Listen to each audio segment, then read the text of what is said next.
গরমে গ্রামের একটাই মজা, হেইয়া হইতে আছে খাল বা পুকুরের মধ্যে এককালে গলা সমান পানিতে নামিয়ে ডুববে থাহা। মোর পাখিরাই তো পানি পেয়ে খুবই খুশি, ও জীবনও এরম মেলা পানি দেখে নাই। ওর লাইফের নতুন একটা এক্সপিরিয়েন্স। নর্মালি দেশে গেলেও কিন্তু মগো এরম পানিতে গোসল করা হয় না, তাই এখন যেহেতু গরমের সময় আর জোয়ার বাটার পানি যে কত সুন্দর কত ঠান্ডা, এই আসলে বোঝানো খুবই মুশকিল।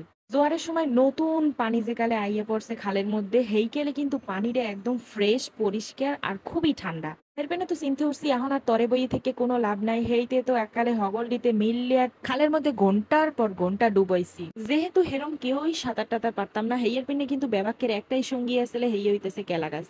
মোর পোলাটারও একটা কেলা গাছ ধরাই দিয়েছিলাম, তাই যাই হোক ও তো আর এসবটা কিছু বোঝে না, ও বোঝে পানি। ও কেমনে পানির মধ্যে থাকবে, কতক্ষণ থাকবে আর পানি কিরম আতাইবে, হ্যাঁ তো দেখি বুঝতে পারতে আছেন যে কি পরিমাণে খুশি হয়েছে।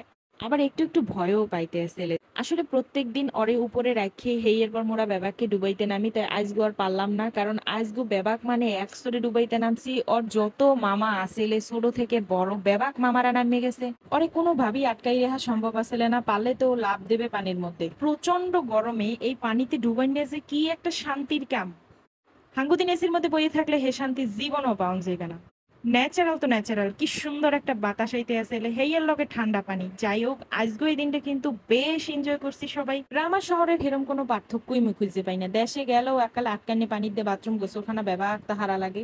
তারপরেও দেশের এই একটা জিনিস খুবই ভালো লাগে যে হ্যাঁ গো, এই জিনিসটা অপশনাল হিসেবে আছে, যদি কেউ চায় হেরা ইউজ করতে পারে। তাই মোরা কিন্তু এরকম কোনো সময়ও ব্যবহার করতাম না, কারণ শীতকালে পানি দেখলেই ডর হরতে, হেইয়ার পর তো এরকম কাল্লো পানিতে গোসল করার মতো দুঃসাহস আসলে না কেউরই। কিন্তু এইবার যেই গরম, এই গরমে এই পানি ছিল একমাত্র মগো ভরসা। যারা কোনোদিনও পুকুরে বা খালে ডুবায় নাই, শুধুমাত্র সুইমিং পুলের মধ্যেই সীমাবদ্ধ আছে, হেরা কিন্তু কোনো দিনও বুঝবে না এই খালের পানিতে বা পুকুরের পানিতে ডুবাইয়া গোসল করার কি যে শান্তি। এরপর যদি অনেক মানুষ এক লগে নাওয়া যায়, হেলে যে কি মজা লাগে, যদি সমবয়সী বন্ধু বান্ধব কিংবা কাজী নয়, তয় তো কোনো কথাই নেই।